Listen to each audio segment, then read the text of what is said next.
Good evening, gentlemen, and hope you are well. No reply. I'm rather well myself. Oh, there. Okay, I was just gonna say, hope you're well, and that just killed the conversation stone dead. Have any of you guys had the chance to play Mage's Initiation yet? Not myself. No, was that a no? That was a no. That was a no? Well, it did just come out like a couple of days ago, I believe.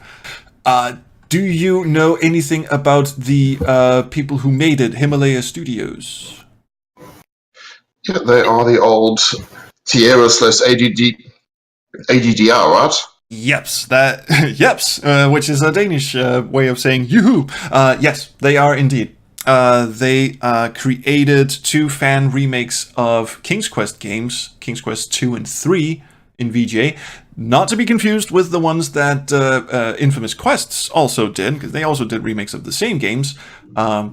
People would argue that while Infamous Quests remakes were closer to the originals, the AGDI remakes significantly changed the games, the original games, for the better. I would believe that's a fair description. Haven't played it much, but the homely-looking gentleman you are now observing on the screen, his name is Daniel Stacey, and he is actually the man responsible for the King's Quest 2 and 3 remake scripts. As in, he rewrote the story to make them actually make sense. He also has written all of Himalaya Studios' big projects, such as Alamo and the Lost Dutchman Mine. He has no idea why, because that was not his idea. He was just sort of drafted into it. And he has also written the game that we are about to play, Mage's Initiation. Now, I'm bringing him up, not just to brag, although certainly that is one reason. But Daniel and I have been friends for many, many years. I believe we met online sometime 95 or 96. So that's a hell of a long time that I've known this man. And this is before they did those AGDI remakes. So we go back a bit. And the reason I'm bringing him up is because I had invited him to join the stream tonight. But he was unavailable because he lives on the surface of the sun. And the sun is in a completely different time zone. It is, in fact, 6:30 a.m. where he is right now, in southern Australia, in Adelaide specifically. I've been there twice, once in the late 90s and once a couple of years ago at his wedding. It's a lovely place, and you get a severe case of jet lag going there. But anyway, he is up and he's getting ready for work at 6:30 a.m. as we speak, but it is 9, almost 20 past 9 where I am, and yeah, I'm going to play his game. And since he couldn't join us, he has very graciously recorded some introductions instead. And my lovely Parsec Patreon people can actually see the voice files that I'm about to play. He sent them in no particular order, and I've tried to sort of arrange them in order and gave up around the 9th voice file. So, yeah. So, I'm going to let Daniel... I know the first 2 voice files... I don't know why he sent several. He could have sent, like, one big one, but he didn't. So I don't know if he wants me to play them, like, during the stream. I don't know. But, shit, yeah. Let's start with why the game is called Mage's Initiation. Welcome to Mage's Initiation, Reign of the Elements. Why did I give it such a long title? Not sure. There you go. That's a good answer. That is an excellent answer from Mr. Stacey. And this is the sort of long-winded, rambly explanations we can expect from the good gentleman. He is a writer, as you no doubt know. He has that succinctly, he knows how to distill essences, is what I'm saying. Anyway, does anyone want to know why the game is called Mage's Initiation? What's the subtitle again? Something Rogue to Redemption. No, wait, that's Infamous Quests. Anyway, we'll just ask the good Daniel. So why mages? Why mages specifically, and not all the other fantasy archetypes? Oh, Because I like them. that's a fair point as well. That's not the question we were asking, but That's yes. a great answer. That's a great answer as well, yes. Reign of the Elements. Thank you. Thank you everyone in the chat. Summer and Siriar, yes. Apparently, the game we're about to play is an adventure game first and foremost, but it has RPG elements very similar to Quest for Glory, and skipping ahead a bit in the order that I had set up, Daniel explains why I should not be scared. Here we go.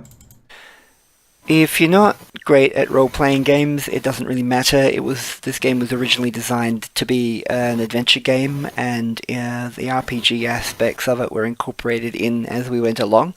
It's certainly not meant to be intrusive into the gameplay. You don't have to grind to level it. It just happens as you go along through the story. So it should hopefully be a fairly smooth ride through that. You don't really have to worry too much about He's lying. stats and so forth. So perhaps a gentle entry into RPG. Think of it that way. I will. Gentle entry. Now there's a phrase. And just like that, the game hits you with a character creator where you have to define 25 different stats. Does it really? Because I haven't clicked. No, I'm making that up. Oh, okay. Because there is something about class. You have to define your class. I don't know if you start out like that, but he does offer a quick rundown of the different classes, the different traits of the classes. Let's have a listen to that one. The classes themselves represent personality traits. Water represents peacefulness, diplomacy. Fire, aggression, volatility. Earth, pragmatism, logic. Air is aloof or whimsical. Okay, so I would either go with earth or air. That seems my jam. I think normally I would go with earth if I was just playing on my own, and for the sake of this stream, I think it might be fun if I went with aloofness and weirdness. Could have been better. Richard Cobbett in the chat. Hello, sir. Sorry, I didn't mean to sigh when I said your name. It was a romantic sigh. It was just Richard Cobbett, light of my life, kind of thing. Who describes the classes as wusses, and fire. Screw you, sir. I am going with what I want, and I want air. The impact of the different classes. Daniel has something to say about that. So the impact of classes in this game, Earth, Air, Fire, Water, are all going to influence subtle things like some of the responses Dark has to the environment will be a little bit different in some cases.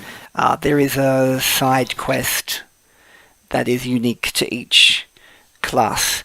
So I try to put things in there without pushing our development time too far out, to give each class a little bit of a flavor. Okay, so what he's essentially saying is the difference between the different classes is there's a side quest that's unique to each of the classes, and some responses are different. So maybe it's not such a big deal. Maybe, and this is what leads me again to, I'm now confident that I've made the right choice in just going for the aloofness, because then we will hear what I assume to be the funniest responses that he's written. Speaking of dev time, he also has he has a little comment about how long it took them to make the game that we're about to play. Development time on this game was 10 years. I wrote it in 2008. I was probably writing on and off ever since, depending on where we were in the development cycle and what needed to be written and when and what was changed at certain points.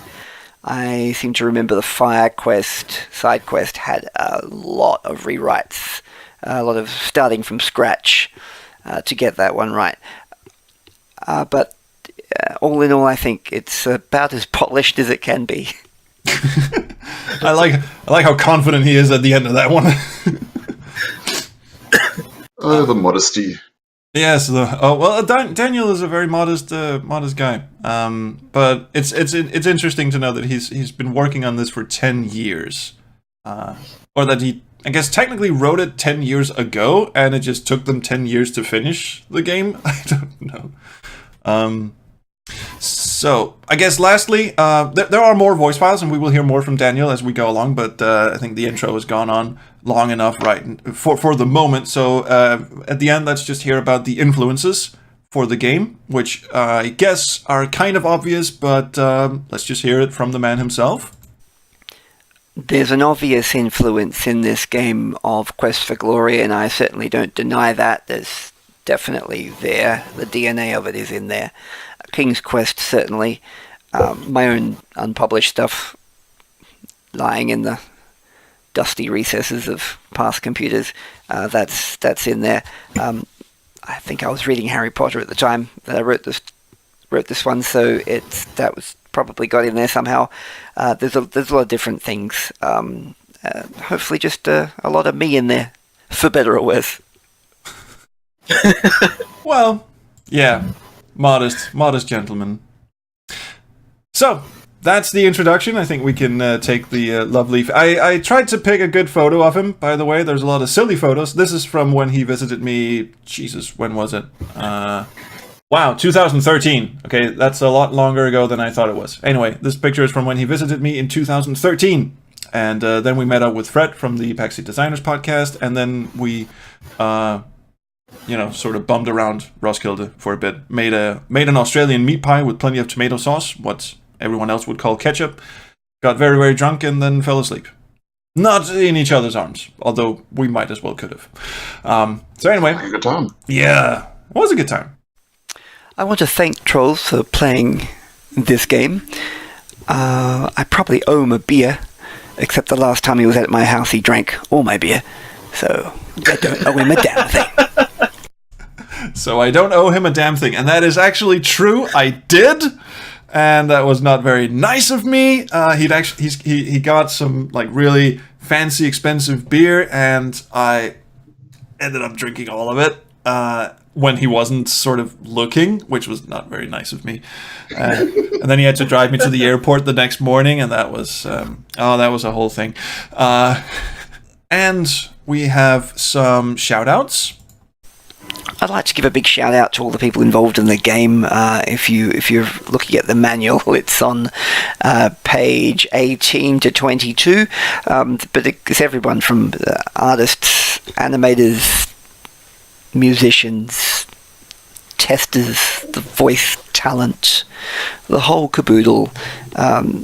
Very grateful to everyone who was involved. It's been a very long journey. And I personally thank you all for being part of it. Aww, that's sweet, isn't it? Yeah, it is. So, and the last one, he has a last request. If there's one thing I'd like to say to anyone listening is please buy the game. More than once.